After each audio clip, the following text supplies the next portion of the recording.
Welcome back to series of online lectures on business ethics. In this session, we shall be discussing about corporate governance. Learning objectives are the meaning of corporate governance and principles of corporate governance. Friends, the study of corporate governance is very important because corporations or business entities or establish their businesses or projects in every part of the world.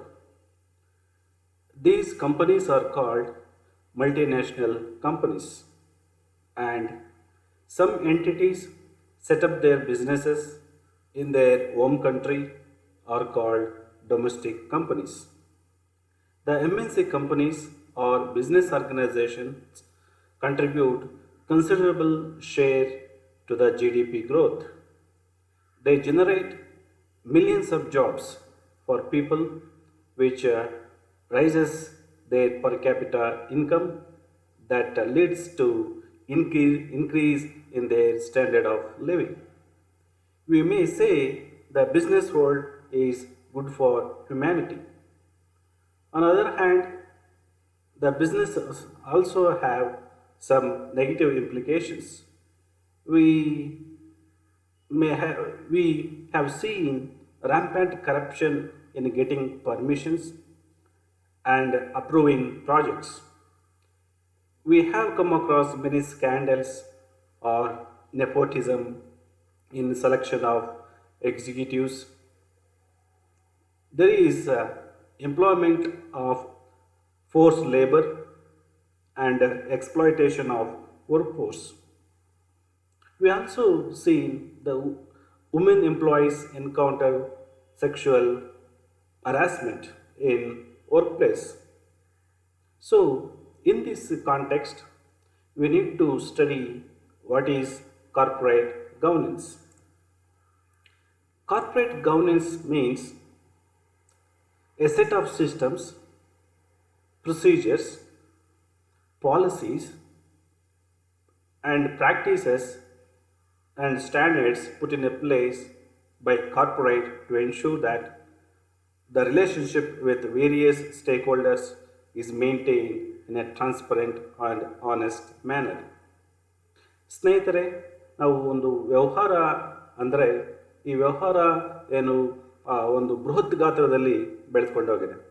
ಈ ವ್ಯವಹಾರ ಸಂಸ್ಥೆಗಳು, ಈ ವ್ಯಾಪಾರ ಸಂಸ್ಥೆಗಳು ಬೃಹತ್ ಗಾತ್ರದಲ್ಲಿ ಬೆಳೆದುಕೊಂಡು ಅದರ ತನ್ನದೇ ಆದ ಒಂದು ಕೊಡುಗೆಯನ್ನು ಸಮಾಜಕ್ಕೆ ಕೊಡ್ತವೆ. ಅದರ ಒಂದು ಏನು ಗವರ್ನೆನ್ಸ್ ಅಂದರೆ ಅದರ ಒಂದು ಆಡಳಿತ ಯಾವ ರೀತಿ ಇರಬೇಕು, ನಾವು ನಾವು ನಾವು ಜಾಸ್ತಿ ಏನು ಪ್ರತಿಯೊಂದು ವ್ಯವಹಾರದಲ್ಲೂ ಕೂಡ ತನ್ನದೇ ಆದಂಥ ಕೊಡುಗೆಗಳು ಮತ್ತು ಅದರದ್ದೇ ಆದಂಥ ಪರಿಣಾಮಗಳನ್ನು ಕೂಡ ನಾವು ನೋಡ್ತೀವಿ.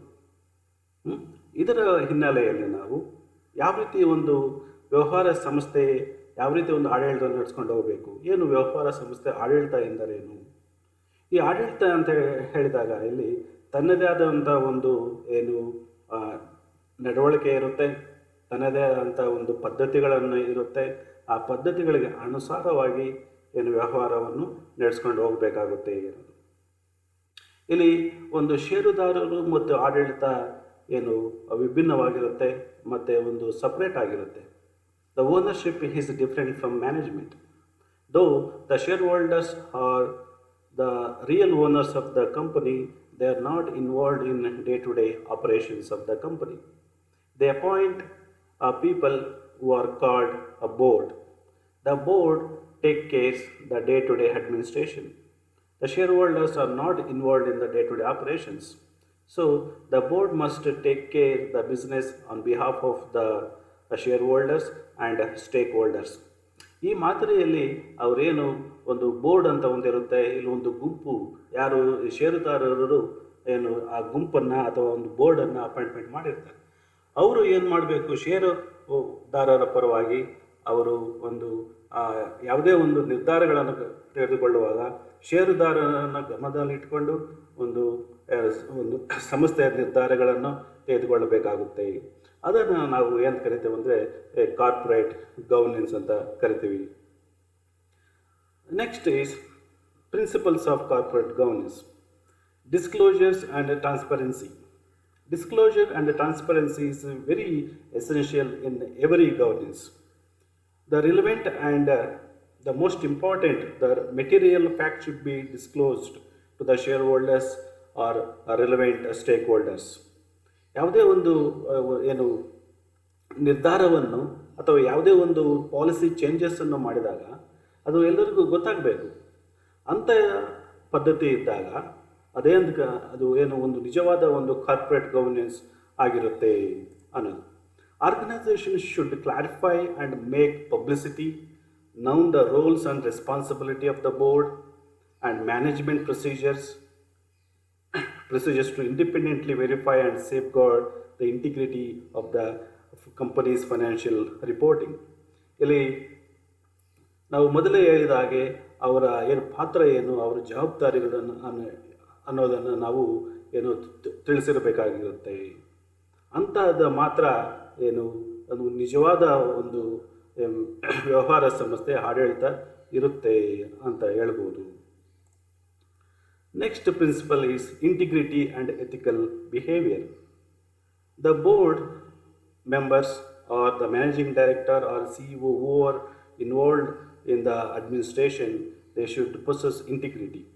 ಅವರು ಏನು ನಿಜವಾದ ಒಂದು ಟ್ರಸ್ಟ್ ಇರಬೇಕು, ಕ್ರೆಡಿಟ್ ವರ್ತಿನೆಸ್ ಅನ್ನೋದು ಇರಬೇಕು ಅನ್ನೋದು.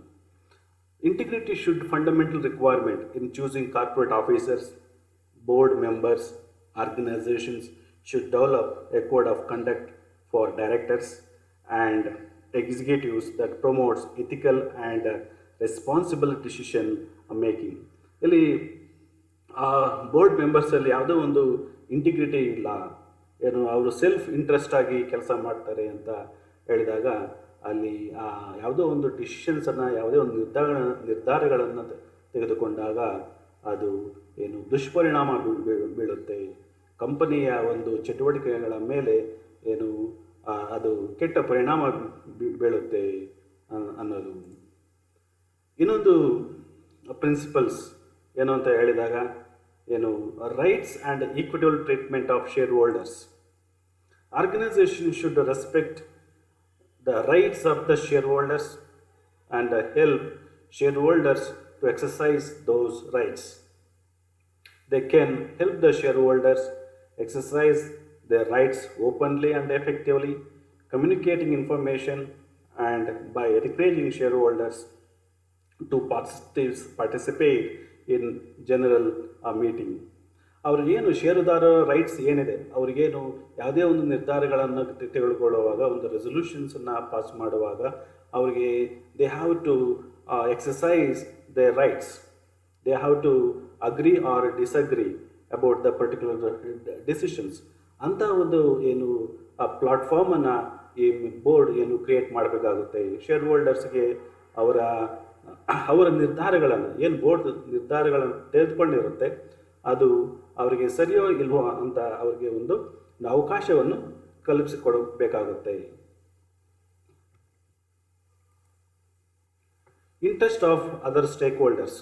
ಇಲ್ಲಿ ಯಾವುದೇ ಒಂದು ವ್ಯವಹಾರ ಸಂಸ್ಥೆಯಲ್ಲಿ there are many stakeholders such as creditors, suppliers, employees, government, public at large. These people having many interest in the company. ಅವರಿಗೆ ಅವರ ಒಂದು ಆಸೆ ಆಕಾಂಕ್ಷೆಗಳಿಗೆ ಧಕ್ಕೆ ಬರದ ಹಾಗೆ ಏನು ಈ ಕಾರ್ಪೊರೇಟ್ ಅಡ್ಮಿನಿಸ್ಟ್ರೇಷನ್ ಅನ್ನೋದು ಏನು ನೋಡ್ಕೊಳ್ಬೇಕಾಗುತ್ತೆ. Organisation should recognise that they have legal, contractual, social and market driven obligations to non shareholders or stakeholders, including employees, investors, creditors, suppliers, local community, customers, and policy makers. ಈ stake holders ತನ್ನದೇ ಆದಂಥ ಒಂದು ಆಸಕ್ತಿಯನ್ನು company ಮೇಲೆ ಇಟ್ಟಿರ್ತಾರೆ.